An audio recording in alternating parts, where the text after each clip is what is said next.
पुरोगामी महाराष्ट्राला काळिमा फासणारी एक घटना सोलापूर जिल्ह्यात घडली। डॉक्टर पतीच्या त्रासाला कंटाळून पत्नीने आत्महत्या केल्याची धक्कादायक घटना समोर आली। या घटनेमुळे सोलापूर हादरले आहे।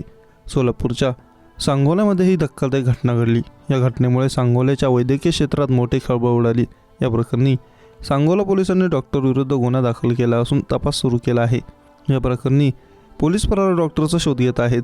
संशयित आरोपी डॉक्टर सूरज रुपनर यांच्यासोबत डॉक्टर रुचा यांचे 2012 मध्ये लग्न झाले होते। त्यांना 2 लहान मुलं देखील आहेत। लग्नानंतर डॉक्टर सूरज हा पत्नी रुचाला वारंवार मानसिक आणि शारीरिक त्रास देऊन पैशाची मागणी करत होता।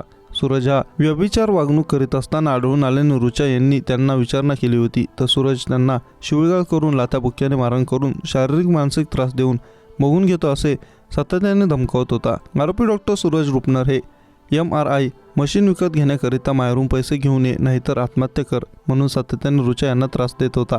त्यांच्या त्रासाला कंटाळून डॉक्टर रुचा रुपनर यांनी 6 जून रोजी सांगोला येथे राहत्या घरी गळफास घेऊन आत्महत्या करून आपले जीवन संपवले।